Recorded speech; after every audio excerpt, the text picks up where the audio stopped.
It's probably the thing western North Carolina is best known for. Well, this is the land of the waterfalls, and there's hundreds of waterfalls, or probably thousands.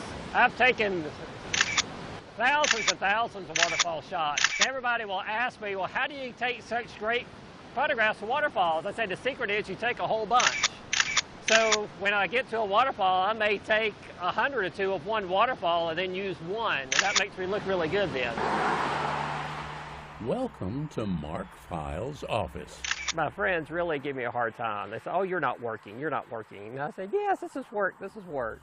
Mark operates a website called romanticasheville.com. It's where he keeps track of the goings-on in the high country.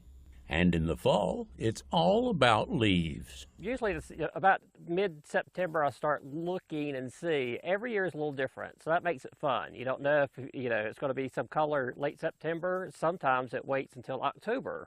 So Mother Nature has a mind of its own. And he knows where to find fall's first flush of color. The first place for great color is Rough Ridge, which is a hike above the Viaduct and Grandfather Mountain. He knows that when the leaves start changing here, the fall fashion show is officially underway. Yeah, the fall color is all about elevation.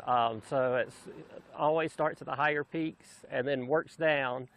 Most of the parkway is always mid-October, and then the color show ends in the valleys. Occasionally seasons collide like they did in 2014.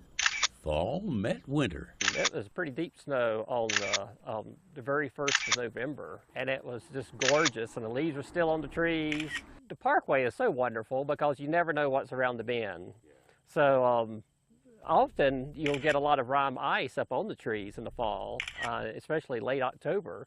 Finding the unexpected is what keeps him coming back. Never get tired of it because it changes every year, and it keeps you guessing because you never know, when the color's going to change, how good it's going to be. Leaf watching is in his blood. Oh yes, I'm addicted.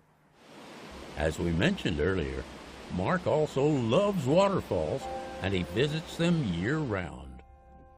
Occasionally, winter temperatures dip low enough and stay there long enough to create something very special.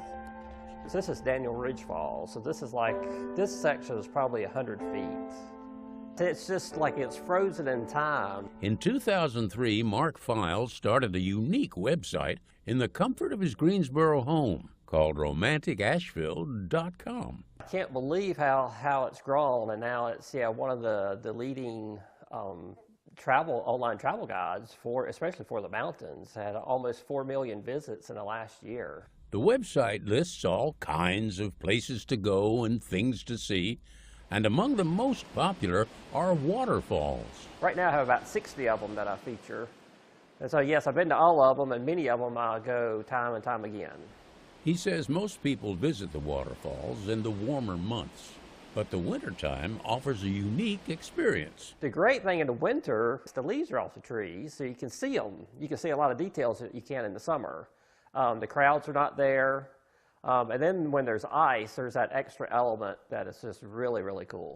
And when it's really, really cold, things get even more dramatic.